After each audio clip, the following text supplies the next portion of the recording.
இந்த வீடியோல ஒடேரா 2 இந்த படத்தோட கதைய தான் பார்க்க போறோம். ஊர்ல உள்ள பொண்ணுங்கள்லாம் வந்து ரேப் பண்ணி கொலை பண்றாரு ஒருத்தரு. கடைசியா வந்து போலீஸ் வந்து புடிச்சுறாங்க. அவங்க பாடிய வந்து போஸ்ட்மார்ட்டம் வந்து பண்ணிட்டுருக்காங்க. பண்ணிட்டு இருக்கும்போதே இவரு ஊர்ல இது மாரிலாம் பண்ணிட்டு இருந்தான்னு சொல்லிட்டு விஷயம் வந்து தெரிய வருது. அப்புறம் பாடிய வந்து அவங்க சொந்தக்காரங்ககிட்ட ஒப்படைக்கிறாங்க. சொந்தக்காரங்க வந்து அவர் பாடிய வந்து ஊர்ல வந்து புதைக்கிறதுக்காண்டி எடுத்துட்டு வராங்க. ஆனா ஊர்க்காரங்க எல்லாம் அவங்க ஊருக்குள்ளே வரக்கூடாதுன்னு சொல்லி திட்டி அனுப்பிச்சுடுறாங்க. அதனால வந்து ஊர் எல்லையிலேயே வந்து அவங்க அவரோட பாடிய வந்து அப்படியே நிமிர்ந்தபடி வந்து புதைக்கிறதுக்காண்டி வந்து எல்லாரும் வந்து தண்டனை வந்து குடுக்குறாங்க. ஊர் எல்லையில பொழச்சனால வந்து அவங்களோட ஆத்மா வந்து கோவப்படுது.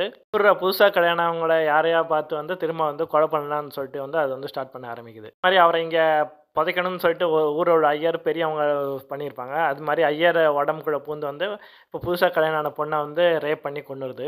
அதே மாரி அந்த பெரியவர் உடம்புக்குள்ள பூந்து வயக்காட்டுல வந்து ஃபர்ஸ்ட் நைட் பண்ணியிருப்பாங்க. அந்த பொண்ணையும் வந்து ரேப் பண்ணி எரிச்சிருது. அப்புறம் சாமி அருள் பெற்ற வந்து தமன்னா வந்து அந்த ஊருக்கு வந்து வராங்க. வந்து அந்த பேயோட வந்து ஃபைட் போட ஆரம்பிக்கிறாங்க.